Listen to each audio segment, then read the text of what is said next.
रोम रोम सब भाई ने। भाई मैं सागर वीर गुजर। आज एक बात के ऊपर आप बताऊंगा कि जैसे सब पता ही है कि 1857 की जो क्रांति शुरू हुई वो कोतवाल धन सिंह गुजर जी ने करी। तो वह क्रांति में ही एक नाम ऐसा भी आया है जिसे बहुत कम लोग जाने हैं, देवहंस कसाना गुजर। और ये बात तो मैं बताता हूँ आप किस तरह क्या बात थी इस नाम के बारे में। जैसे कि पता ही है 1857 क्रांति की शुरुआत 10 मई को मेरठ में शुरू होगी, जो करी कोतवाल धन सिंह गुजर जी ने।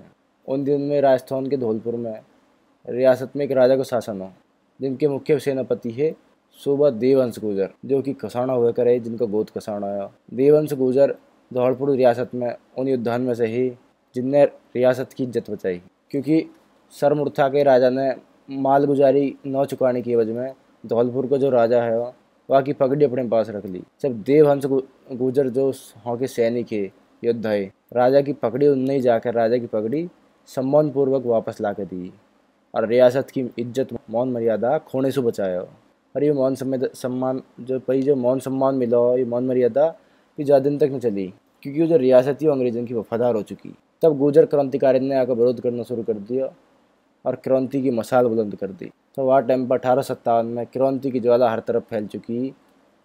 तब गुर्जर क्रांतिकारी ने संग्राम में बढ़ चढ़ के हिस्सा लिया।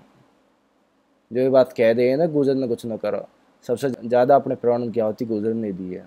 बढ़ चढ़ के हिस्सा लिया, अंग्रेजी हुकूमत के खिलाफ लड़े, आगरा, धौलपुर, चंबल में खूब विद्रोह करो। यह विद्रोह का यूँ निष्कर्ष निकट का आया कि आम जनता भी गैल में सहयोग करने लगी।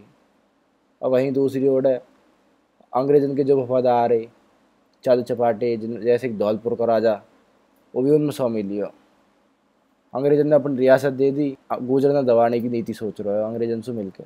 तो जब ये देवंश गुर्जर ने राजा की रियासत से अलग हटके अपने गुर्जर क्रांतिकारियों की फौज खड़ी करके और वह 1857 क्रांति में बढ़ चढ़ के भाग लिया। आगरा जिले की 3-4 तहसीलों पर अधिकार करके वह क्षेत्र में से अंग्रेजी राज शासन समाप्त कर दिया। और जब दमन चक्र के दौरान अंग्रेज हुकूमत ने अपने वफादार आदमी जमींदार हरनारायण की सहायता ली कि देवंशम हराना चाहें, वहाँ का उल्टा काम हुआ कि जमींदार हरनारायण खुद नीचे देखना पड़ेगा।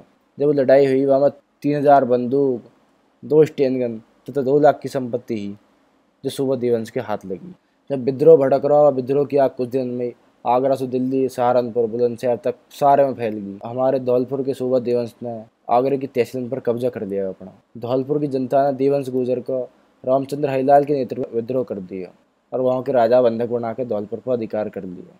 धौलपुर में क्रांतिकारी ने पूरे 2 महीने तक वहाँ की महल पर कब्जा कर रखा हो। वह टाइम पर धौलपुर के राजा अंग्रेजों से अपनी वफादारी निभाई उनने और अंग्रेजी सेना वहाँ के राजा को छुड़ाना आ गई। लेकिन देवंश गुर्जर और क्रांतिकारी ने इस यह सेना है अछनेरा से पहले ही ढेर कर दिया और बाद में 2 महीने बाद पटियाला के राजा ने अपनी सेना भेज दी धौलपुर नरेश को क्रांतिकारियों से मुक्त करने को। मतलब कि पटियाला के राजा ने अपनी सेना भेजी देवंश गुर्जर के खिलाफ। लेकिन वह टाइम पे अपने ताकत और अपने बलबूते पे आगरा क्षेत्र अंग्रेजों के किसी बिल्कुल भी अधीन नहीं होने दिया और लास्ट में शहीद हो गए। ऐसे वीर गुर्जर हमारी गुजर जाति में पैदा हुए।